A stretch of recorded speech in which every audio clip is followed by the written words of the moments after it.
Welcome to the Halliwell Manor. I'm Max. And I'm Tina. And we're here to discuss Season 5, Episode 1 of Charmed. Ooh, Season 5, A Witch's Tale, coming in.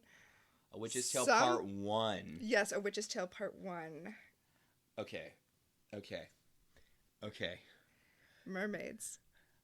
The thing is, I kind of felt like they sort of phased us gently into the bad seasons of Charmed. Nope. No.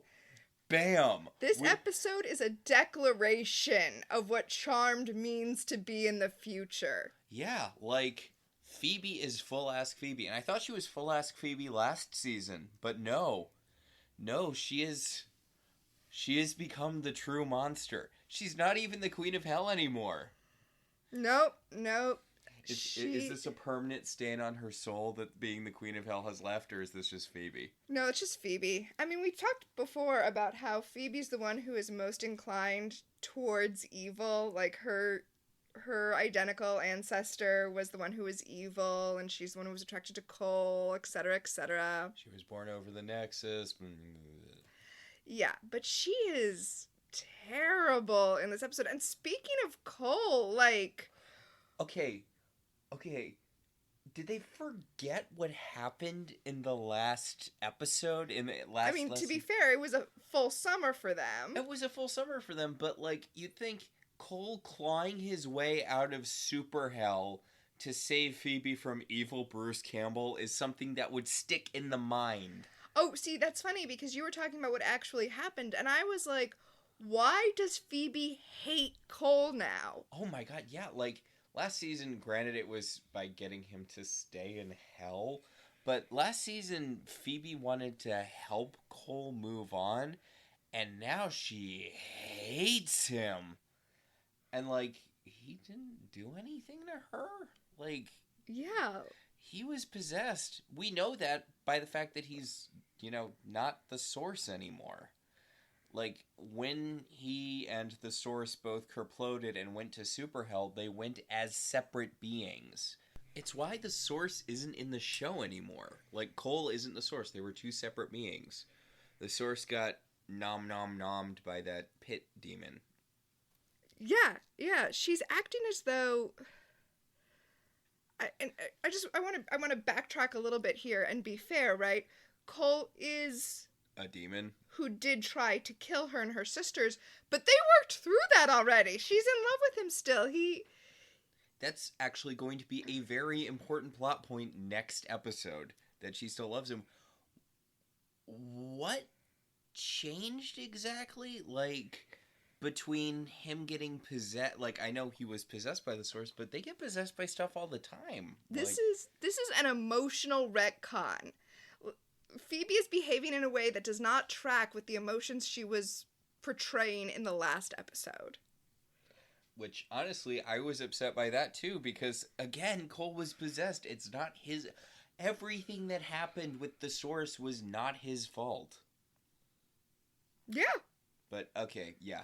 We're diving feet first into this, so... because it's about mermaids. Oh, right. We're flopping fin first. So, in the Manor, God, they're just right off the bat. Hey, did you know that Phoebe is so famous now that she has a giant-ass billboard downtown that no one's talking about for some reason? Okay, by the way, you're talking about Phoebe, but let's not sleep on the fact that Piper is becoming full Piper in this episode, too. Because Shut up about your billboard, Phoebe. I'm having a baby. The episode starts with Phoebe saying that she has to get out of the house because... she has to go to work because she's about to do a radio interview. And Piper's like, can you just be an aunt for 1 second and look at the nursery and, like, care about the fact that I am pregnant? Yeah, this is just going to be their personalities for the rest of the show. And yes, Phoebe does point out that there's a giant billboard with her face on it and no one has acknowledged it. And Piper and Leo have to spend a couple of minutes comforting Phoebe that it's very impressive that she has a billboard all by herself. But you know what? Piper's having a baby, and that's important too. Yeah, they're making a nursery out of the closet. in their room, and Phoebe's like, "Isn't that a little small for a baby?" Babies are tiny. It's fine. Yeah, seriously, and like, it's just so the baby will be able to sleep near them. Yeah. Then Paige shows up. She orbs in, and there's a demon orbing right after her, and she has Piper blast it. And they're like, "Oh my god, can you not fight demons for like 1 second? We're trying to deal with our radio interview, and also the fact that Piper's having a baby." Paige has been on a super witch kick, which, you know what, I think makes sense. Last season ended with her nearly losing her powers, so I could see why she would have. I know this is giving them way too much credit. Her attitude towards magic changes so much in this show, but apropos of nothing. But I think it makes sense that she's, gone really into being a witch. They point out that the potion that she was brewing last night blew up and changed her hair color. That's why she's a redhead now. That is so ridiculous. That's just ridiculous that they felt like they had to say that. People change their hair. Yeah. Phoebe bleached her hair blonde a couple of seasons ago, and they just acknowledged that it was bleach. Nobody was like, "Wow, I can't believe the blonde hair demon attacked you." But yes, Paige is on a super witch kick. She's got red hair now, so the Charmed ones are not at the same time, granted, but they've hit the trifecta. They have been a very, very, very, very liberal use of the word blonde, brunette, and a redhead. Yep. Several kinds of brunette, even, because Shannon Doherty's hair is like dark black, and everyone else's is brown. Okay. Although I guess Paige's was also, dark black. Yes, it was. Very dark black. Yeah. Okay, so have you seen the movie The Little Mermaid? No, I don't believe I've ever heard of that movie. Oh, really? Because Brad Kern's seen it. Hey, who wants to see The Little Mermaid but live action and not as fun? That sounds like it's throwing shade at the new Little Mermaid movie. Which it does. This is good timing for this. For us to be doing this episode, yeah. Yeah, but I mean, I have no strong thoughts on. I'm sure the live action Little Mermaid will be fine. I'm actually kind of excited about it. Have you seen the new flounder design that everyone's been dunking on? Yeah, no, the flounder design is terrible. It's terrible. Honestly, it's really, really hard to do photorealistic animals out of cartoon characters. I don't even know. It's hard. Just go cartoony with it. Who cares? Right? People are gonna see it anyway. That's the whole attitude behind releasing these live action ones. I liked someone posted a little clip of her like playing around with Flounder and like making fun of him, but he doesn't talk in the clip. I'm assuming he has a voice because he is a voice actor, but he doesn't talk in the clip, and someone's like, it's just like she's a regular person bullying a fish. Oh. Which, to be fair, she's a princess, so it would be like that anyway. Right, yeah. But in this Little Mermaid. Okay, in this Little Mermaid, this is a thing, though, with Little Mermaids adaptations in general. She's blonde. Oh, yes, this is a blonde Little Mermaid. Mm-hmm. Which, if you've seen a non-Disney Little Mermaid, they tend to be blonde. Also, I hadn't thought about this, but her hair is in like a very straight bob, as was the style at the time. Do you know why it's in a bob? No. Because she's a mermaid. That's what you do in the ocean. Okay. You bob. Yeah, no, it was just because that was the style at the time, which is an insane thing. It is insane that they have a mermaid who has a sharp bob. That's not the kind of haircut you have underwater. Seriously, you want flowy hair, but I guess they were like, you know what, we're not even bothering giving the actress a wig. They really were not. Or Alyssa Milano either, which is odd. Yeah, that's true. Especially because she references combing out her hair. Which, I mean, it's not like she has the aggressively short hair she'll have later, which, yes, she looks really good with. I bet that had to have inspired so many unfortunate haircuts. But it's just hair, it grows back. Yeah, usually. So the Little Mermaid is meeting up with the sea hag, who is telling her that since she failed to make a man love her in the time period of 30 days, which is much more generous than Ursula. Yeah. She did not get a human man to fall in love with her in 30 days, so she has to put the soul-sucking clam on her boob. It's actually a trumpet snail. Oh, yeah. Yeah, Yeah. Triton's trumpet. Yeah. Enemy of the crown of thorns starfish. You can tell we have a kid who watches a lot of Baby Shark, huh? Can they tell? Oh, yeah, I guess if you don't have a kid who watches a lot of Baby Shark, you're not as horrifyingly familiar with the narratives of Baby Shark as we are. Baby Shark Brooklyn, not the, Not Baby Shark's Big Show. Not Baby Shark's Big Show, which is different, apparently. Yeah, it's different. Anyway, yeah, she's supposed to stick the shell on her breast and suck out her immortality. But because like the Hans Christian Andersen mermaids, mermaids here are immortal. Yes. But then that gets boring, and they don't say they don't have souls, but they have cold hearts. They become cold hearts.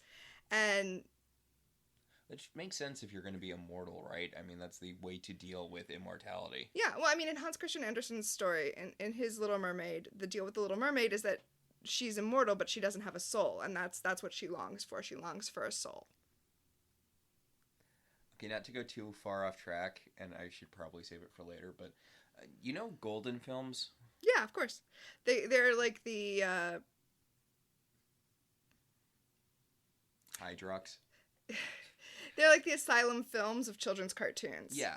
If you ever watched a really, really shitty version of a Disney movie and you were like, what the fuck was that?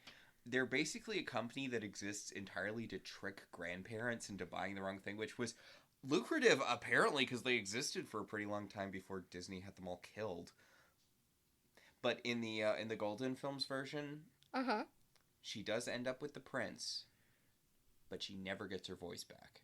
Interesting. Yeah, they just end it with, like, she goes to the surface, he falls in love with her.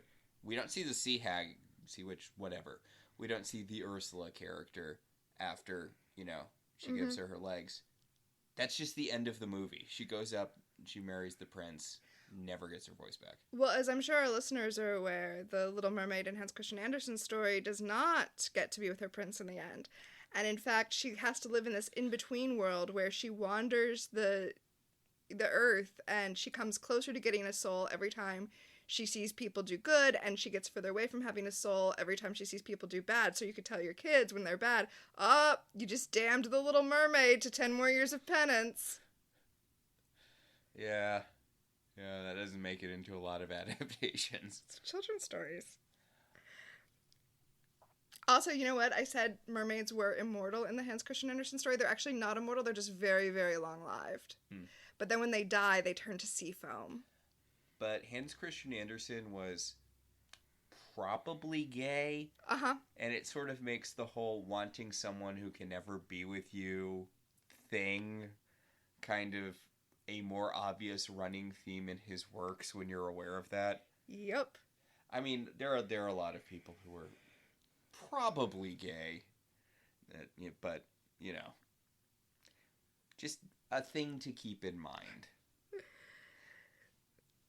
Also, mermaids are a really good metaphor for a lot of stuff, especially in terms of the Hans Christian Andersen story, even though these other themes were probably not ones he was actively thinking of. That's not relevant in this episode at all. No. But I thought it bore mentioning. As long as we're talking about mermaids. They really don't do a lot with the whole mermaid thing. Like, it could be anything. It really could be. Okay, we're getting ahead of ourselves here, but this mermaid doesn't want to tell her human lover that she's a mermaid because she's afraid he'll be horrified and grossed out. And because she's a genetic freak, which is a weird term for a mermaid to know. But and when he sees her as a mermaid, he is in fact freaked out, because if there's one thing I know about men, it's that they don't want to fuck mermaids.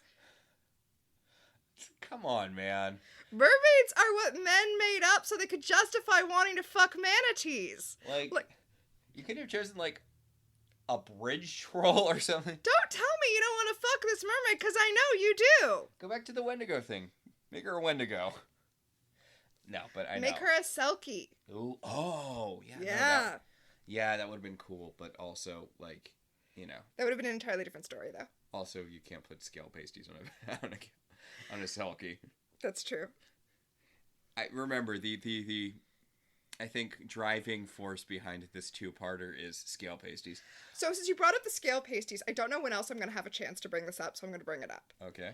As in Splash, yes. when she gets her legs wet, they turn into fins. Mm-hmm. Except when she gets her legs wet, her whole body turns back into a mermaid, which means that whatever she's wearing disappears and she gets the shell pasties back. Oh, and are you saying that they're naturally part of her body?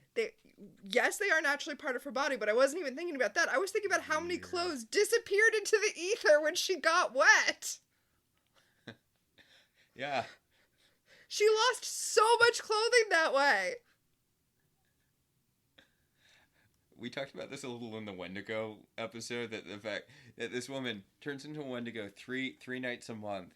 How many clothes she has to go through, because we saw she didn't take them off. They just... Right. Yeah. And we knew, because when Piper turned back, she turned back naked. We knew that they didn't magically come back. I don't know why I said it like that. It is literally magic.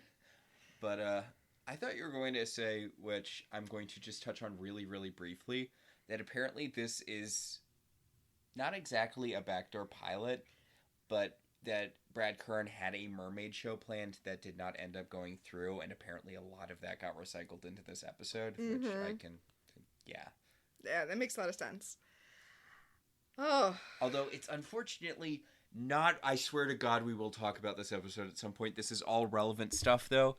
It's not Sirens, sadly, which is Splash meets Buffy the Vampire Slayer. It's about this trio of mermaids who come onto land to fight evil fishmen, and also they're in a band, and I am so mad that this show did not get picked up. I would love to live in the alternate universe where we're doing a podcast about that TV show instead. You can watch the pitch reel on YouTube, and you should look it up because it's amazing. And, like, they each have a different mermaid power, and I feel like there are different TV shows that have this general concept. Mm-hmm. I think H2O Just Add Water. Yeah, uh-huh. I think that was a TV show that had that premise. Like, there were 3 mermaids, and they all had different powers, and they went to high school or something. I know it's about mermaids. But it's not the one about that little girl who finds out she's a mermaid, and then she kills that guy. No, it's not that one, which is not called that. I forget what that Scales Mermaids Are For Real. Yes, that's the one. That's the one.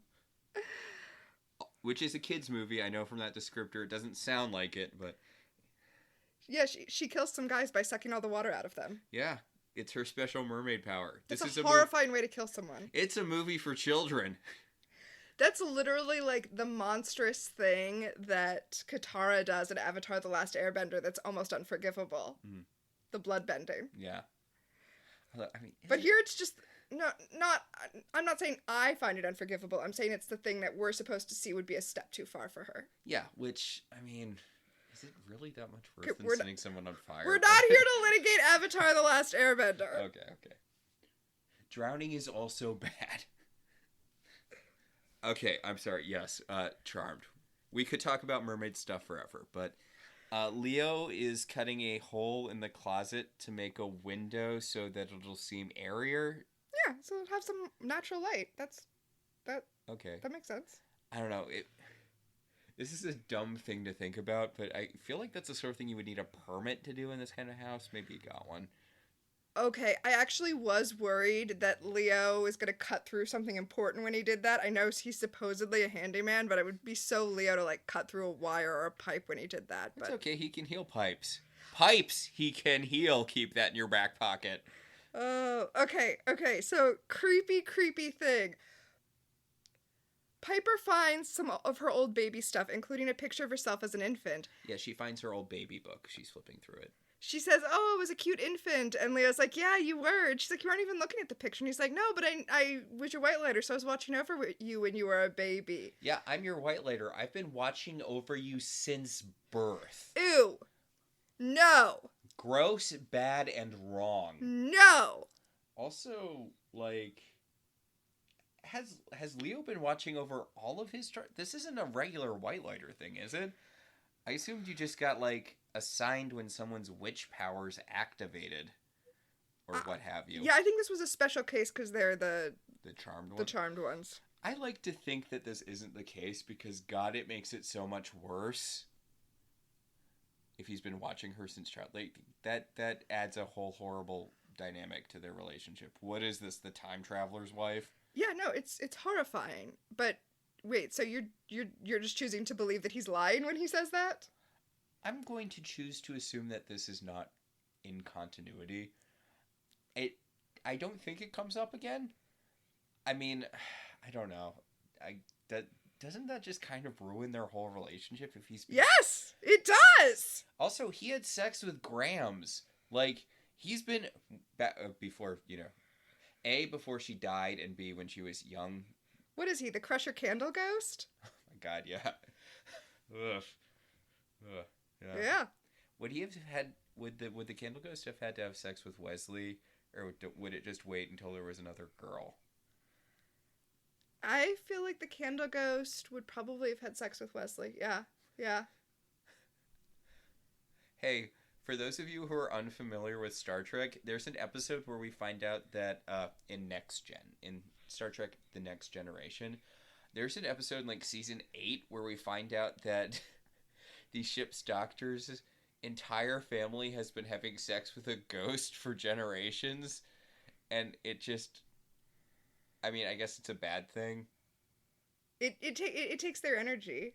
Yeah, but it does make them happy, and they do seem to be pretty long-lived. Yeah, like her grandmother or whatever was in her 80s, 90s when she died. Yeah. Yeah. Like, I'm not really seeing what the downside of this ghost is, but it possesses somebody and starts shooting lightning, so they have to kill it using photons or something. Yes, that's correct. I'm sorry, what were we... Oh, right. Yeah, Leo's Piper's Candle Ghost. Yes. Leo, Piper's flipping through the book, and Leo's like, you can't fight demons anymore, right? And Piper's like, excuse me, Leo? Are you telling me what to do? Do you not understand our relationship dynamic? Piper points out that her mother fought ghosts when she was pregnant. Ghosts. Demons. Whatever. Tomato, tomato. And Leo's like, yeah, and why does your baby book not go past your 6th year? Okay, so Piper was 6 when, okay. So there's a 5-year age difference between Piper and Phoebe. I think you're focusing on the wrong thing. Yeah. Okay. What the fuck is wrong with you, Leo? What the fuck is wrong with you, Leo? He goes off on this huge speech about how her mother was brave and stupid like her, and that's why she died.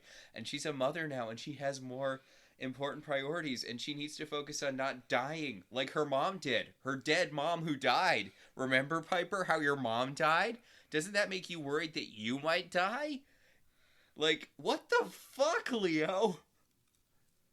It's this long, horrible speech where he basically just tells her that she's gonna die over and over and over again.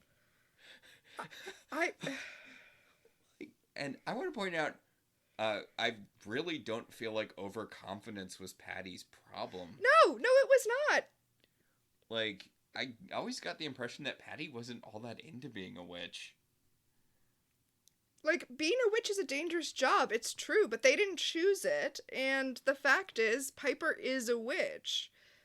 Telling her that means she's probably gonna die young and leave her child alone is not helpful right now, Leo. Also, like, Grams lived to be old. Like, yeah, I didn't get the impression it was unusual. Like, if anything, Piper, because she is a charmed one and has her sisters, should have a better shot than her mother had. Also, again, like, they defeated the source of all evil and all upper level demons, except not really. Like, the last season ended with them blowing up basically all of the upper parts of the underworld. Lower parts of the underworld? What have you. Whatever parts. A whole bunch of very important demons got blown up, and I'm sure that there are no more upper level demons just waiting to replace them. Leo's being a dick. Yes. Giant dick. Leo is being a huge dick. Meanwhile, in the Sea Hag's cavern, we got so distracted talking about, like, the history of mermaids that we didn't mention that the Little Mermaid was like, no, my boyfriend does love me, I'll prove it to you, and ran away instead of giving up her immortality. Yeah, we totally forgot to end talking about that scene. Yeah, the Little Mermaid decided not to stick the Triton's trumpet guardian snail on her boob, and instead swam away to go get help. Well, to go to her human boyfriend, who, if he says that he loves her, then she'll become human. That's the deal. I feel like the 30-day time limit had already expired at this point. It has. So this shouldn't matter. Okay, so... Well, I guess that would have... No, that turns her human, so she wouldn't be immortal anymore, so the sea hag would have no reason to... Yeah, okay. Never mind. So... the minion of the guy who has bargained with the sea hag for... Necron. Yes, for the immortality. So basically she's going to flip this immortality. She's going to get the immortality and then immediately sell it to another buyer. Yeah, it turns out that she is a bottom feeder, although she seems like a pretty powerful demon. But she's a bottom feeder, and she was targeted by this guy named Necron, who eats life force or whatever. Mm-hmm. And she's like, what if I got you a mermaid's life force? They're immortal, so you wouldn't have to run around sucking the, life energy out of people. We'll see this with a few other, this shows up a few more times. In one of my favorite episodes, actually, the one with the necromancer, which also has a really good title. I do like that episode. Necromancing the Stone. Boo. I think that's a really solid title, especially by charm standards. Also, when he calls the sea hag a bottom feeder, I don't think he means that as in the slang term where she's like at the bottom of the food chain. I think he means literally like the horrifying things that are at the very bottom of the sea. So... because there are horrifying things at the bottom of the sea, y'all. Oh, yeah. Don't look up pictures of stuff from under the ocean. Stay out of the water. Yeah. The ocean is none of our business. So, Necron does not show up yet, but he sends his horrible little minion to be like, remember, you have to give Necron the mermaid's life energy or he'll kill you. Very Silver Age Toad from the X-Men energy. Yeah, yeah. We don't really have sycophants like that anymore, do they? Like, I mean... Well, we haven't seen it yet, but the Renfield movie just came out. Yeah, but it's not like Nicholas Hoult is going... Nyeh, nyeh, nyeh, nyeh. We don't know. We haven't seen the movie. That's true. I would like to see that movie. I've heard mixed things. One of the things I've heard is that the script is really weak, but all of the actors are really good. I would expect nothing else. Hey, and Nick Cage Dracula makes a Pope explode. Plus, Nicholas Hoult, who I'm really coming to have a soft spot for. I saw a thing about him online where they're like, has he ever been in something where he doesn't play a reedy asshole weirdo? Nope. I was like, well, he was a zombie in that movie where he was a zombie, Warm Bodies, which I enjoyed a lot. I like the book too. They're very different. Mm-hmm. I prefer the book, but yeah. Well, the book's better. Of course. But I really like the movie. I feel like a lot of people are like, oh, it's Romeo and Juliet with zombies blend. I'm like, yeah, no, that's fine. It's Romeo and Juliet with zombies. It's a very cute movie. A weirdly cute movie, I guess I should say. Yes. So the sea hag uses her ability to control the weather, because apparently that's an ability she has. I guess that makes sense. Like if you're... Although, probably less if you live under the sea, right? Like... I guess she wanted to... It seems like a thing mermaids should be able to do. Oh, I guess I'm just thinking about Once Upon a Time, where that is a ability mermaids have. Once Upon a Time. Yeah. Anyway, she sends a storm to San Francisco. But before the storm gets there, the Little Mermaid goes to talk to her human lover. She calls him out of a work meeting and is like, hey, it's an emergency. I need you to tell me what you think about me right now. And he's like, but Ariel, I had a business meeting. I'm sorry, her Actually, name's like Skyla. It's Miley. Oh my god, Miley. Honestly, considering that she called him out of a meeting to tell him it was an emergency and then wanted to discuss the relationship, I feel like he's taking it very well. Oh, yeah, no, this would be like red flag central. But he's like, I love spending time with you. I love how you have a zest for life. They've been dating like a week. I mean, I guess a month. Maybe. We don't know Maybe. when in those 30 days she met him. He's got a real dollar store Christian Slater vibe. Oh, I could see that. He's like if Christian Slater and Patrick Dempsey got in a transporter accident. Well, I feel like he just looks like a generic good-looking white guy. Yeah. Miley tells him he's leaving to go on a business trip, and she says if he doesn't tell her how he feels before he goes on the business trip, she might not be here when he gets back. And she's very clear. She's like, that's not an ultimatum, but I might be gone forever. Again, not an ultimatum. Just a vague, ominous warning of things to come. So he seems like he is about to say that he loves her, but then it starts raining, and she runs away because, as we mentioned earlier, she's gonna turn into a mermaid if she gets wet, so she has to run away. Maybe don't have this conversation outside directly next to a fountain. That isn't even the worst part of it. Like, the fountain, like, just not outside. So she runs away.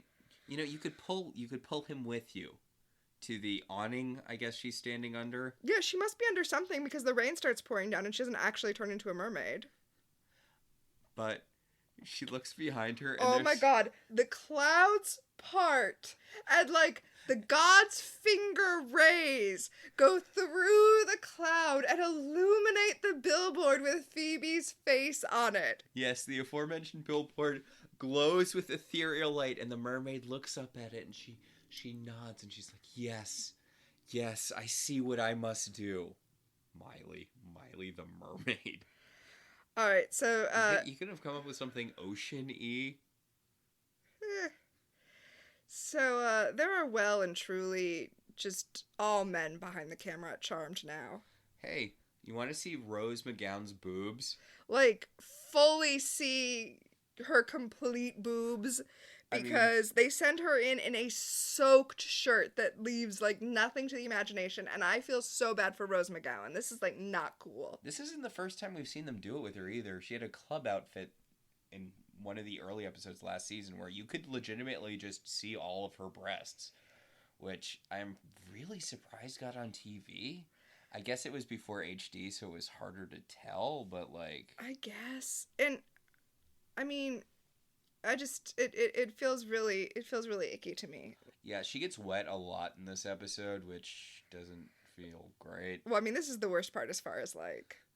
Really not the bit where the sea hag traps her in the water vortex, and then... This is the longest shot of her. I feel like this is the most exploitative shot of her. Also, this scene makes no sense. We're caught up talking about how wet she is because she just came through a storm, the storm the sea hag sent. Because she can sense the mermaid's tail, so she sent the rain into San Francisco to wash her out. Yes. But it's also just raining really hard everywhere. Paige comes into the office and her boss is like, Paige, you're late and you're wet and I can see all of your boobs. I mean, that outfit is, not something you should wear to work in the first place. If we start unraveling that thread, we'll be here all night. But, like... She's like, and then she starts yelling at him. Okay, you know what? I'm on her side. I am on her side because he's like, you always just come and go as you please in this office. And she's like, it's not as I please. I'm an assistant. I'm running errands. If you want me to sit at a desk, then maybe you should make me a social worker. And he's like, well, I am. You're promoted. Okay. It's a really weird scene. It is very weird. The energies, I don't know. And this is something Paige has been wanting for a while, and get ready for her to immediately ditch it. Like, it was a running plot thing with her last season. Like, she went on that date with her boss's son. She was up against that guy, but she felt like she shouldn't get the promotion over him because she used magic to help a woman escape her abusive ex.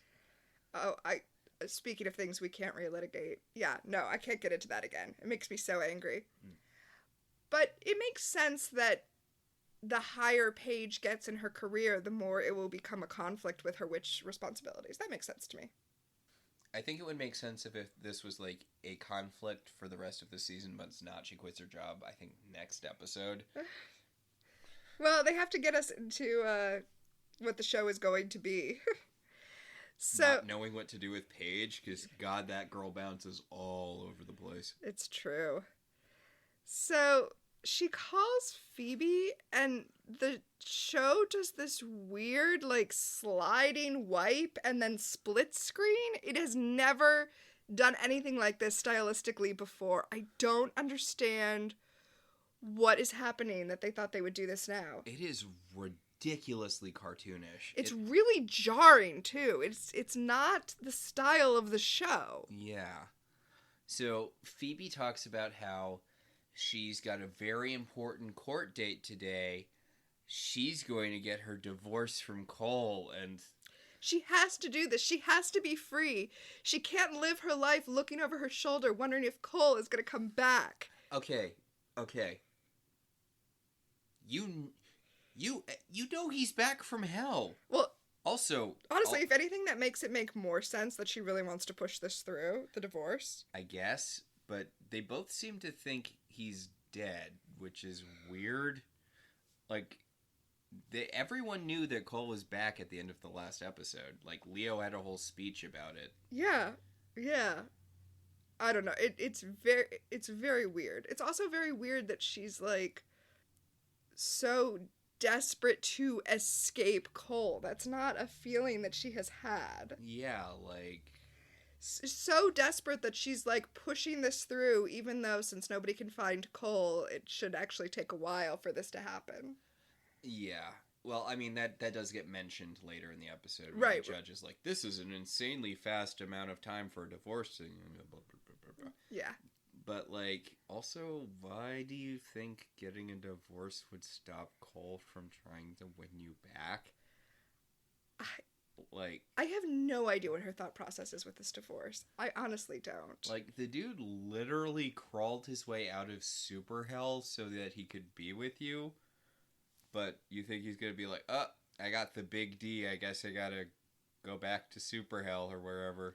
Well, but also you're making it sound like he's stalking her, which I will say, like, in this episode, he comes on very strong to a woman who tells him to go away, and that's not okay. But prior to this episode, he has no reason to think that she won't be glad to see him. Well, I mean, when they had their confrontation last episode, she was trying to get him. She's like, you need to move on, Cole. And he's like, I will win you back no matter what. But I mean, that's kind of... Yeah. It's very weird that Phoebe has these intense feelings of hatred towards Cole, seemingly kind of out of nowhere. Yeah, they've changed their dynamic in a weird way without explaining it. Anyway, the Little Mermaid goes up to Phoebe and is like, hey, I'm a huge fan. And Phoebe's like, oh, I love my fans. Write me a letter. I answer all of my letters. Yes, she does say that. And yes, that does mean we have confirmation that Phoebe does literally answer all of her letters. Honestly, the big thing that gets me about this is, and it's such a little thing, like, when she's spooked by the mermaid, she screams and jumps. Oh. I'm like, shouldn't you, like, try to kick her in the face like you did with Cole when you first met him in season 3? Like, what if she was a demon? Yeah. But Miley's like, don't worry, I'm a mermaid and you're a charmed one, and these are things I know because the charmed ones are super famous under the ocean. Especially Paige for some reason. Then she gets splashed by water and full on turns into a mermaid, so Phoebe lifts her up and throws her in the car. Phoebe just tosses her in the car. Which I guess is considerate for Phoebe, considering... Yeah, she doesn't just leave her there. Yeah, well, especially her attitude towards... Her and Piper's attitude towards the mermaid for the rest of the episode. Yeah.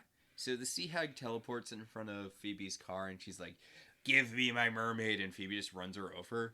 Yeah, but it because the sea hag is, like, made out of water, it's just like Terminator 2, she just ends up, like, running through her. And then back at the manor, they're drying Miley off with a hairdryer so that she has legs again. I do kind of like that. And Paige comes home. She just skipped out on work even though she just got promoted. And she sees the very last vestiges of tail before they finish drying off Miley. And she's like, oh my god, what the hell is that? that? Ew, what a freak! Seriously, mermaids are cool. Yeah, Like, right? people like mermaids. It's a thing. Look at a Waterhouse painting. Yes. Yes. Piper doesn't want to fight the sea hag. Yeah, for some reason, Leo telling her that she was gonna die for 40 straight minutes has gotten into her head. Something Leo completely misses because Piper's like, I don't think we should fight the sea hag. I think we should run and flee and hide under a rock. And Leo's like, Piper, that's not like you. You love fighting evil, which she really doesn't, but... Whatever. Is Leo this show's Mary Margaret now? Yes. Yes. Oh my god. Yeah, all he does is convince people to do things, and then when they are convinced, get upset and try to convince them to do the opposite. He's just there to be Leo, quite contrary. Huh. So the mermaid tells them about being a mermaid. Like, the sea, it calls to you. Wait, that's not the Little Mermaid. That's Moana. But the sea, it calls to her, but then you swim, and it's great for the first few 100 years, and your heart grows cold, but then you see a man who warms your heart, and then you have to make him love you. Being a mermaid is freedom. It's freedom from obligation. It's freedom from everything, including emotion. Sometimes mermaids get, bored, which I guess is the one thing you can't get free from, and I guess having a roosting instinct is, Well, honestly, bringing up warm bodies was weirdly right. Like, your heart begins to warm, and then you start to desire things. The fact, it's so hokey, but the fact that his heart starts beating, like, yeah, I really like what they did with Warm Bodies. And again, the book is way better than the movie, but they're both really good. And there's just a whole thing about the difference between surviving and being alive. Yes, yes. But Miley the mermaid needs their help. If she hooks up with human boyfriend, then she will become human forever, or until she dies of natural causes, which will seem probably like it'll happen pretty quickly to her because she's been alive for hundreds of years. I don't think it works like that. I think she's going to be like 20. She's going to be the age of the actress portraying her. No, but like mentally. Oh, yeah. Yeah, it'll feel like a blip. That's for sure. Yeah, because if you've been living for, that's why time seems like it goes faster the older you get, because it's so much less a percentage of your life. So if she's been around for hundreds of years, her humanity is going to be like... You know what actually weirdly touched on that briefly? Buffy. Yes. Where Anya points out, like, when, season 5? Season 5, yeah, because Dawn's there. Mm-hmm. Anya starts freaking out, and Xander realizes it's because she feels mortality more than the rest of them, because it used to not be something she had to worry about. Yeah. So, this conversation with Miley is going very poorly between Phoebe being like, oh, you're so foolish to give up all your freedom for a guy. Men are terrible. You should just give up and go back to the ocean. And Piper being like, oh, I don't think I could fight a sea hag. I definitely don't feel like I could fight. And Paige is like, what the fuck is happening? And she brings her sisters into the kitchen for, like, Charmed One sidebar. Because, seriously, which, buckle in, Paige, this is gonna get... This is your life now, Paige. Yeah, I was gonna say this is gonna get worse. No, it's gonna stay at around this level. Although, a lot of time Piper's issue isn't fear, but apathy. Yeah. She does tell Phoebe, like, just go to your court date if you're just going to stand here worried about it, and Piper and I will deal with this. Somehow we will manage to find out how to defeat a sea hag without the powers of levitation and... premonition, which never comes up in this episode. This is a new season. Everyone should be demonstrating their powers. Yeah. What? I mean, they kind of are, right? They're... oof. So, poor Paige. She's the youngest sister. She's the least experienced witch, but she's more and more in charge of the Charmed Ones. Yeah, that's because nobody else cares. Everybody else is just checked out. So, and also poor Paige, because she's talking about the sea hag and trying to figure out, like, trying to reason out how they're going to fight it. And then she brings up this water demon she read about that kills in this really cool way. Ooh. I think it's interesting that they all assume that it's the monster that killed their mom. I mean, it probably was, it is. But, like, we have no idea. She never says the interesting way the water demon kills. Maybe it's a kappa. Oh, yeah, I guess you're right. But they all just assume that it's the monster that killed their mom, so I guess they didn't tell them how... I mean, I guess that makes sense. You wouldn't be like... You just say a demon killed her. You wouldn't be like, a lake monster turned itself into water and then flooded her lungs and then puppeteered her corpse around. Oof. Until, I guess, someone electrocuted it. Because, I mean... Yep. I mean, it wasn't doing the corpse puppeteering thing with their mom because... she was a corpse that Prue saw, so... Whew. So, Paige is going to go get the boyfriend from the airport and try to get him to profess his love before the time runs out so that they don't actually have to deal with the Sea Hag. And Piper's going to go check the Book of Shadows for ways to defeat the Sea Hag just in case that doesn't work.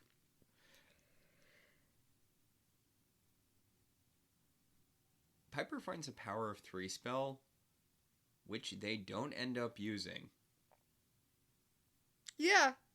I mean, I guess if you're assuming you have the Power of 3 at your disposal, but, like, you could have put the other way to vanquish her in the book. I mean, I guess maybe whoever wrote that thing in the book. How much must it suck to be, like... I'm assuming it would be one of the ones with premonition who's just sitting there being like, okay, another Power of 3 spell. I gotta write down the book. Okay, if I had sisters, here's how I would kill this demon. I actually hadn't thought about the Book of Shadows being filled in by someone with premonition. That's actually cool. I just kind of assumed that because, I mean, the spells usually work, so... Huh. That makes a lot of sense. Anyway, back in the Sea Hag's cavern, Necron is like, hey, I want my immortal soul that we bargained for. He says he made this bargain with her 6 months ago and that she hasn't delivered a mermaid to him yet. And she gave Miley 30 days. So is Miley like the 6th mermaid she's gone through and failed to deliver to this guy? Apparently she's been successful on many other occasions. I'm surprised she doesn't have some immortality just... lying around? Or maybe she was just lying to Miley later when she's like, all mermaids submit to me eventually. Or maybe they were working off different versions of the script. Or maybe this just wasn't particularly well written. Any of those things is possible. I mean, once you have one person's immortality, I think you'd not keep doing that. You think maybe that is her side hustle and she's just constantly selling immortality to other demons. Although, would demons need it? I guess life force sucking demons would. I mean, but how many life force sucking demons are there? Maybe she sells it at, like, the demon equivalent of Whole Foods, and it's, like, the demon equivalent of, you know, those bars that were clearly invented because someone rich's kid had a specific allergy, and they're like, we're gonna make Brandon's kick-ass barley bars. Yes. Anyway, she does talk him out of killing her. She's like, if you kill me now, then you have no chance of getting the immortality. You should give it a few more days. And so he eats his minion instead, because there is no union for minions. Yeah, the underworld really should get on unionizing. Mm-hmm. It does not pay to be a minion in Charmed. Also, I mean, I'm surprised this guy lasted this long. He's very irritating. He's very minion-y. Yeah. Like, get a sexy minion. They'll try to kill you, but they're not annoying. So Paige shows up to the airport, and Miley's boyfriend is like, did Miley send a stripogram? Excuse me very much? What a rude thing to say to a woman you don't know. Or to a woman you do know. Not that we're down-talking stripping. No, absolutely not. It's just... It's a very odd thing to say to someone you don't know. Yeah. But apparently this is part of, Miley's always doing wild and crazy stuff because she's his manic pixie dream girl because she grew up in the ocean. And you know what they love sending in the ocean? Stripograms. Oh. It's a novelty because mermaids can't actually strip because I'm pretty sure that those clamshells are part of their body. Yeah. Okay. But Paige just says that he has to come see Miley, otherwise Miley will die. So I guess he's going to go with her. And Phoebe is trying to get a divorce. She explains that they've done everything they can to track down Cole and serve him, and they couldn't find him. They published a notice in the newspaper. Daryl's here to be like, as cops, we did everything we could do. There's definitely no way that we are ever going to find this guy. You should just grant the divorce. Okay, I just want to point out Cole apparently got his job back at the law firm he used to be working at, so I'm guessing Daryl didn't try very hard to track him down. Yup. Anyway, Cole shows up and he's like, hey. And Phoebe storms out of the office and she's like, you evil bastard, how dare you? How dare you? And it's like, what? Okay, that's bad, but you know what's even worse? What? Daryl comes running after him and is like, you just made me look so bad. I said we couldn't find you and you showed up. Okay, Daryl, that is not Cole's problem. This is not about you, Daryl. This could not possibly be less about you, Daryl. To prove it, Cole then turns Daryl into a water cooler. This is fantastic. Cole has do anything powers now. He mentioned that he's been hanging out in the wasteland, like he went back and hung out in the wasteland for a few months, and that's Sucked up as many powers as he could. I just assumed he ate the tentacle monster that lived there, and that's why he had all the powers, but... Well, as we said before, I think he became the beast. Yeah. But, like, he killed the beast, so you'd think he just... Yeah. But anyway, he's immortal, he's invulnerable, he can do basically anything now. He tells Phoebe that he's going to redeem himself so that she'll love him again. He's just going to make up for all the evil he did. And honestly, good for him. Yeah, like, cool. That's neat. And Phoebe's like, no! And she stabs him with a... letter opener. With a letter opener. And his blood is acidic and it burns through paper and his wound heals instantly. He's like, well, you seem like you're in a bad place emotionally, so I'm gonna, like, head out, but I'll see you later. And she's like, ah! She's like, I could never love you. You're a monster. And it's like, Jesus Christ, Phoebe, calm down. Never, ever. Oh. Which, why are they playing it like that? What? It's weird. It's nonsensical. I guess it's supposed to be, like, so it's a surprise thing when it turns out she still loves him in the second part. So if they have to contrast it with her being very weird here. It's also, maybe make sure, like, she runs screaming off into the distance. Daryl's still a water cooler. Like, Cole unwater coolers Daryl as soon as she's gone, but, like, you didn't want to have him fix Daryl before you left. Daryl could have been a water cooler forever. Yeah. Daryl doesn't seem to know what happened, which I guess is better. It's for the best. Also, this is part of the Charmed Ones not caring about innocence anymore. She doesn't care what happens to Daryl. All she cares about is her own drama. It's part of the Charmed Ones not caring about Daryl. Yeah, that too. Later in this show, they will kill him and steal his soul without his permission. Mm-hmm. Back at the manor, Paige shows up with the mortal boyfriend's name is Craig, by the way. She shows up. Yeah, Craig. Craig and Miley. She shows up with Craig, and he's like, This woman said you were about to die. And she's like, yes, I'm gonna die if you don't tell me how you feel about me. And he's like, are you fucking kidding me right now? You know what? Fair. Yeah. It's very odd that earlier in the episode they went out of their way. I mean, I guess it's not odd because they needed... But they made a big honking deal about Miley not being able to tell him her secret. Yeah, but they didn't make it like a masquerade thing where she's not allowed to because of the rules of Supernatural. She just doesn't because she thinks he'll think mermaids are gross. And they agree with her. So, like, best case scenario here, what she's going for is, he says, I love you, and then she just never tells him about the mermaid thing. Yeah. Okay, that seems like a bad note to start a relationship on, but... Well, instead, she picks up a vase from the coffee table and pours the water on herself and turns herself into a mermaid. And he's like, oh, gross! Blah, you freak! And he runs out of the house, which, oh my god, dude, have a little bit of chill, man. And, of course, the sea hag senses the tail and shows up and starts to attack them. And Piper freezes. Oh, except she... She is unable to blow up the sea hag. She freaks out. She hides behind the couch while Paige gets trapped in a column of water.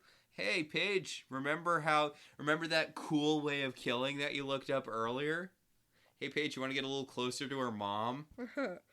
Miley's calling for Piper to help, and Piper's just hiding behind the couch. It was nice of the Sea Hag to not kill Paige, I guess. I think Paige managed to fight her way out of the column.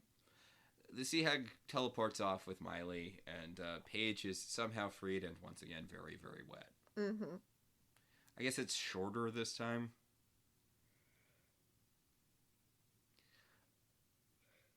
But yeah, Piper is in a bad place mentally, and no one can figure out why. Phoebe's like, what made... Phoebe's back now. Phoebe's like, why did you freeze up like that? And Piper's like, I don't know. I don't know. Something made me worried about my mortality for some reason. Surely not the 3-hour speech Leo gave me earlier about how I'm gonna die. Leo says she's hormonal because she's pregnant. Oh my god, Leo. Oh my god. Ugh. Yeah, Leo's the fucking worst. I'm glad Piper divorces you later. Kind of, not really. I mean, they break up and they act like they're divorced, but they were technically never legally married, so... who knows? Can you unhandfast someone? Hand slow. I mean, they were married... Foot slow. They were married in the eyes of the elders, so... Yeah. So... They do have a spell that will vanquish the Sea Hag, but it is a power of 3 spell, and they don't know where the Sea Hag is because only mermaids can track her, apparently. And they don't have a mermaid anymore. She took their mermaid. So, Paige is going to write a new spell, a to find a lost mermaid spell. To find a lost Sea Hag. Yeah. I do, by the way... like what they say about the Sea Hag. The Sea Hag can't take Miley's immortality. She has to give it up willingly. So all the Sea Hag can do is induce despair until she's willing to do it. I do like that part. Yeah. I mean, there are a lot of interesting things in this episode. Mm-hmm. We don't get to see any of them, but there are a lot of interesting things. Oh, Phoebe also tells Piper to calm down, even though in the history... of calming down, telling someone to calm down has never made them calm down. Yeah, she's like, Piper, you need to get over this whole stupid fear of death thing. She says all this stress isn't good for the baby. Oh, yeah, thanks. That'll make her less stressed out. It's a real don't think of an elephant situation. Honestly, this was a thing that I worried about when I was pregnant. I was like, I can't take my meds to calm my anxiety, but also if I feel too anxious, then the cortisol will flood the fetus, and it was very stressful trying to de-stress while pregnant. I feel for Piper in that way. And you know who's not helping? Who? Anyone! Yes, it's true. Get over it is not good or helpful advice. And Leo's even worse. So in the Sea Hag's lair, the Sea Hag's like, "Hey Miley, want to put this shell on your boobs? Your boyfriend thinks you're gross. Want to put this shell on your boobs?" She says the heartbreak that you feel, you'll feel forever. Want to put this shell on your boobs? Which is definitely a lie. Yeah. She's telling her that because she's immortal, it will never fade. I really feel like it's the opposite. Yeah, if she went back into the ocean and, like, her heart would turn cold again, right? That's the whole deal with being a mermaid. Yeah, she's definitely lying to her. You'd think she'd get over it faster. But she's like, yes, every mermaid I've seen every mermaid I've seen loses their... Apparently she's done this a bunch of times before, which I'm going to just choose to not believe her. I mean, I think she's lying to Miley about her not getting over her heartbreak, so yeah, she could be lying about that too. Yeah, my uncle works at Nintendo, and he told me that there's a game where Mario and Sonic are best friends that they're going to come out with. So for some reason, Daryl's in a shootout in an Italian restaurant. I feel like maybe we should be offended on behalf of the Italian American community. I feel like we should be offended on behalf of the television watching community that there was like no lead up to this. He's just literally in the middle of a shootout. I like to think that this isn't a police related thing. Daryl was just having lunch here. Yeah, it's like Pulp Fiction. Yeah. So he's about to get shot like 17 million times in the face when Cole shows up and he stops time. And he's like, hey, guess who can stop time now? Me. Suck it, Piper. Yeah, he tells Daryl that he's trying to redeem himself, so he's just going to follow Daryl around and capture all the criminals for Daryl. Oh my god, this is so adorable. He wants to be Daryl's sidekick. And Daryl's like, I don't know about this. Like, basically every season of Charmed after the first one, someone offers to be Daryl's sidekick, and he always turns them down. Like, Phoebe did it back in season 2, where she's like, I have premonitions, I can work with you at the police station. And he's like, no. And I feel like other people have offered to help him with, I don't know. Like, this feels like it's a running thing for Daryl. Yeah, Daryl doesn't want to do it because I'm not going to be your back door to Phoebe, which, I mean, okay. I guess it's good you have the dignity not to be used like that, but, I mean, he just stopped you from getting shot like a bunch of times in the face. You could give him a thank you. He did turn him into a water cooler. So it evens out. It evens out. So Cole helps him capture the guy, and he's like, I'm gonna be your best buddy and sidekick friend, pal. And Daryl's like, ugh. So back at the manor, Paige is worried about the fact that she skipped out on work and she's definitely going to get fired. And Phoebe's like, Paige, can you stop that for just a second and focus on the fact that Cole is back and I'm really stressed out about it? Also, I have to write my column. I'm surprised that didn't make more of it. It's weird she never brings up the radio interview. Oh, that's going to be a big thing next episode. Okay. Again, two-parter. Anyway, she says that Cole put her through so much, she just can't deal with it. She just wants to go out to the ocean like a mermaid. I wonder if this is setting up anything. I wish I could be free like a mermaid is. And Paige is like, hey, look, I just wrote a summoning spell that combines Eastern and Western magic. Oh, God. Or a locator spell, or what have you. Right. And Piper comes up, and they're like, hey, Piper, you gonna flip out? You gonna cry like a little baby? You little crybaby baby? So, they cast the spell, which is just a normal spell, but they rhyme C with chi. So that's the Eastern influence. Anyway, they cast the spell, and Phoebe turns into a mermaid. Yeah. Because apparently the spell decided that the way it was going to help them find the sea hag was to give them a mermaid. Hey, if you want an elongated shot of Alyssa Milano staring at her own breasts, this episode is for you. Yup. I tried to post this GIF on Twitter, and Twitter would not let me. Interesting. It just kept on saying, your media will not load. But I think there might have been a different purpose there. So, Paige and Piper carry Phoebe out to the beach and drop her in. And okay, you know when you get into the water and it's like, I can't put my head underwater, it's gonna be terrible. And then once you do, it's like, okay, now I feel like I'm one with the water. Mm-hmm. She literally has that moment where she's like, I can't get in, I don't want to get my hair wet. Well, they toss her into the ocean and they're like, can you sense any sea hags? And she's like, those seas gross. It's not working. Can we go home? Why did I have to be the mermaid? And then they're like, try putting your head underwater. And she's like, and get my hair wet? I mean, I feel it. I'm with her on this. But of course, once she gets under the water, she's like, oh, I feel the call of the sea now. And the call isn't out there at all. It's inside me. And then Leo orbs in and is like, all right, so what's going on? I love how he orbs in and he's like, well, I stopped boyfriend guy from getting on a plane again, but why am I standing in the ocean? And they're like, Phoebe's a mermaid now. He's like, Jesus fucking Christ. Oh, by the way, to indicate that Phoebe has now gone full mermaid mode and is like hearing the call of the ocean, Alyssa Milano is talking in her baby voice. Apparently that's how she indicates that she is a mermaid. She's like, you guys, the sea is so great. I just want to swim in. I can't even do the baby voice she does. Yeah, it's... Yeah. They're like, do you remember we're looking for the sea hag? And she's like, oh, it did smell something stinky. Just awful. But, fun fact, Alyssa Milano was one of the inspirations for Ariel. Yes, I've heard that.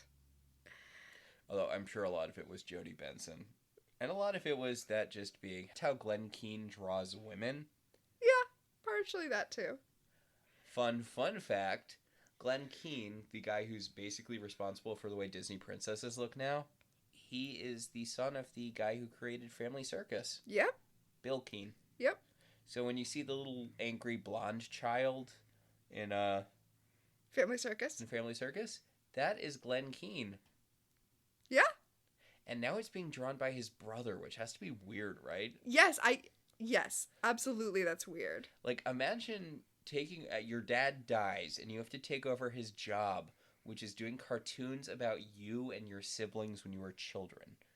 Do you think he really hates one of the other siblings, and that's why everyone like beats the shit out of Jeffy constantly?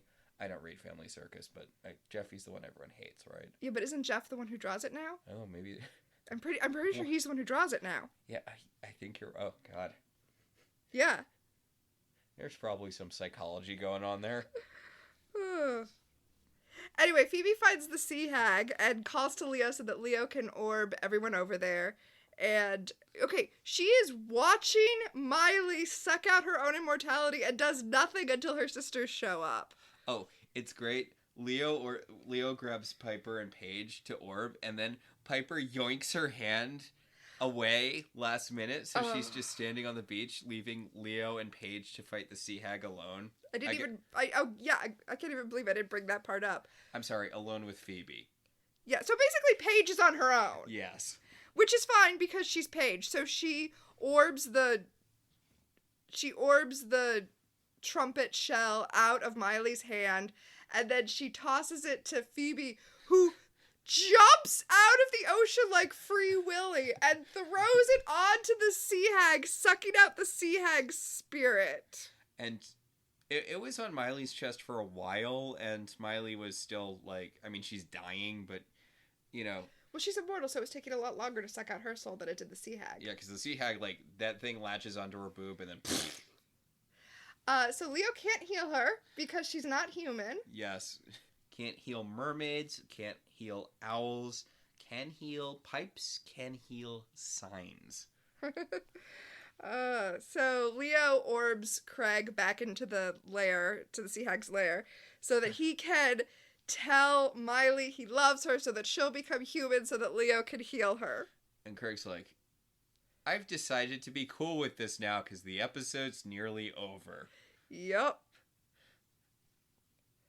So she's going to have a rough time of it, right? Like, she doesn't have a social security number or last name, probably. I like to think that there's an underground supernatural world in Charmed that helps supernatural creatures like her get, like, identifying documents and stuff. I would watch a show about that. Right? Like yeah, there has to be an organization to, like, by necessity. Yeah. I would totally watch a show about that. Yes. So Miley becomes human. They're like, hey, everything is back to normal. Come on out of the water, Phoebe. And Phoebe's like, nope, I'm going to be a mermaid forever. I feel the call of the water, and that's what I'm doing.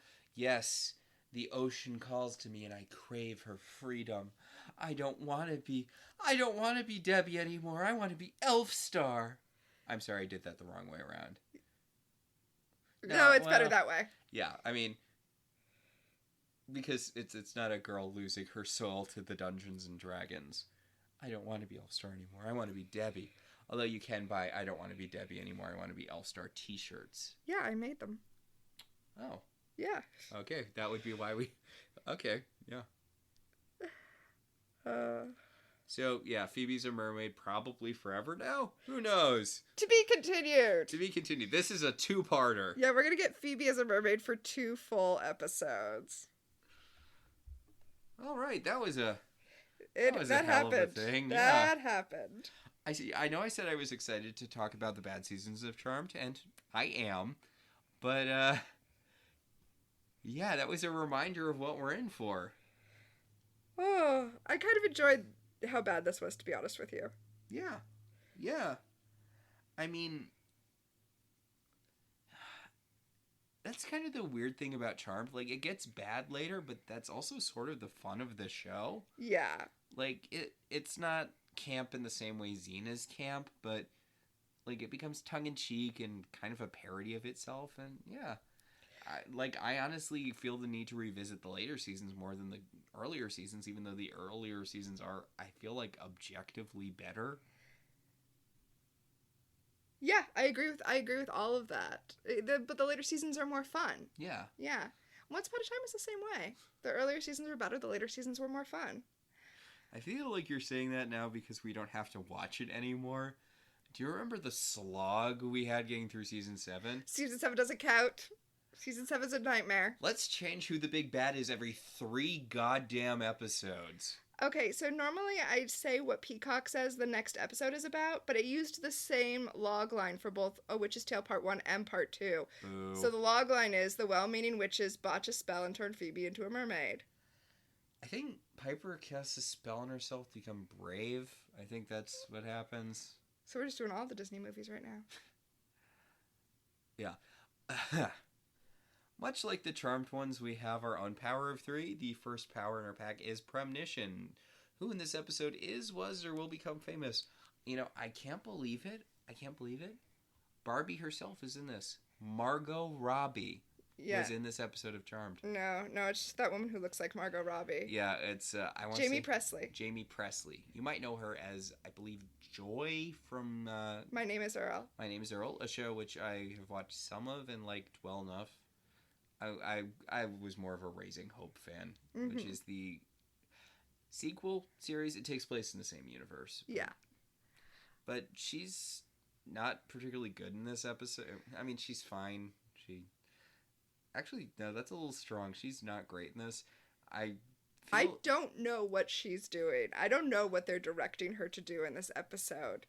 I'm assuming she actually has a southern accent in real life because she kind of has one in this. Okay, this whole episode, I don't want to be down on her too much, but she's really giving me like model who doesn't actually know how to act.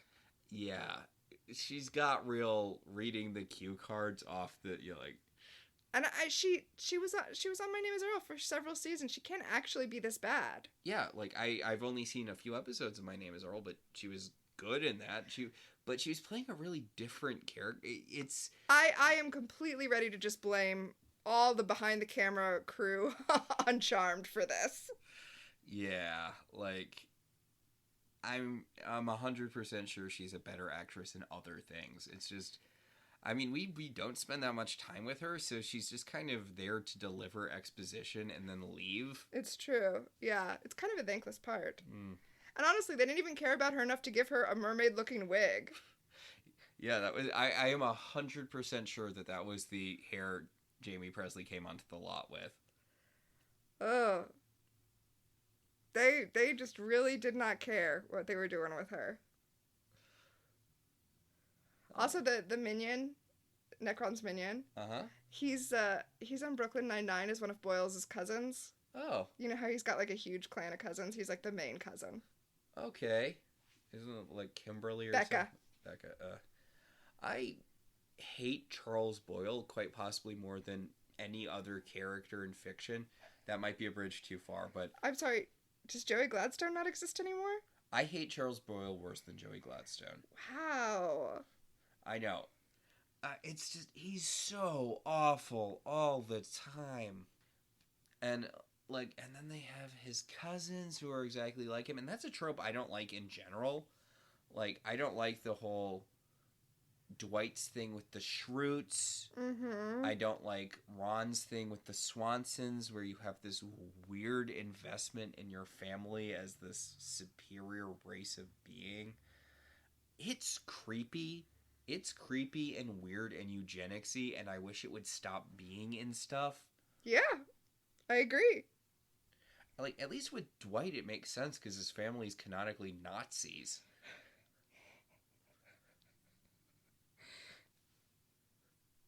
I'm sorry, was that too much? I mean, it's true. It's true. I'm sorry, they weren't Nazis. He was in the Bund. Oh, God. Honestly, people kind of I feel like people swung too far because they're like, oh, Jim's so mean, he's bullying Dwight, who's, neuroatypical or whatever. And it's like, Dwight's legitimately a bad person. Like, he needs to be put in his place, you're saying? I'm not saying he needs to be put in his place. I'm saying, Actually, not put in his place. I don't feel bad when bad things happen to him. He routinely uses undocumented labor on his farm, and then he has his cousin pretend to be an INS agent so he doesn't have to pay them. Yeah. Fuck Dwight. Yeah, that's legit evil. Like, Dwight deserves everything. Jim should have hit him in the face with an iron. We should move on. All right, time freeze. The second power in our pack. What specifically dated this episode? Jamie Presley's hair. I mean... Mean. I don't actually have anything. Mostly because we usually stay away from hair and clothes. Which we shouldn't. Yeah, so given that, I don't actually have anything that dates this episode. Were we going through a mermaid renaissance at this point? I feel like we're due for a mermaid renaissance. Well, you've got the live-action movie coming. Oh, yeah. I guess, yep, that would theoretically do it. And I guess other movie studios aren't allowed to make movies anymore, so... Yeah, there you go. Hey, bring back H2O. Just add water. That probably has some fans who'll be excited about that. I feel like the nostalgia cycle is ready for that, yeah. Yeah. Plus, you could, like, sell mermaid earrings at Claire's. It's rife for product placement. Oh, yeah. Mermaid stuff? Absolutely. All right, that'll bring us to the final power in our pack. Telekinesis. What, if anything, genuinely moved you this episode? Oh, my God. I'm going to take a shot in the dark and say that you don't have one. I don't have any telekinesis this episode, which... Oh, I must be Phoebe. I must be using her empathy to feel your feelings and discover that you had none about this episode. That is an accurate statement. Oh, but you know what? I still enjoyed it. I had a good time watching it. We do have one of our... Over time, our powers have evolved, and we have one of our secret, new, special, secondary witch mutations. Ooh, which secret power do you have? The secret power I have for this episode is molecular combustion. What? Blew apart continuity, and oh my god, everyone's attitude towards coal. Okay, I feel like emotional retcon. This is the term that I'm coining for it. That's what it is. It's emotional retcon. Because no one's actually retconning the events that happened. Everybody's just wanting us to pretend that everyone felt differently about it than we saw. Yeah, buckle in for that. We're going to figure out how we're feeling about coal. They will tell us at the beginning of every episode what feelings we're supposed to have about coal. It's very... All right, I believe that'll about do it. I think that'll do it for this week. Our show is partially listener supported. If you want to be one of those supporters, you should head over to our website, www.welcometotelevision.net, and click on our Patreon link. We'd like to thank our current $5 and above patrons, Beryl, Patricia, Rosa, Ryan, Maricruz, Benjamin, Kate, Jen, and Dan. If you'd like to support the show in other ways, you could always rate and review us on Apple Podcasts. It helps other people find the show. If you want to talk about this episode or any episode of any television show, you can tweet at us at ILoveTVZines, or you can email us at ilovetelevisionzines@gmail.com. So until next time, I'm Max. And I'm Tina. And this has been Welcome to the Halliwell Manor.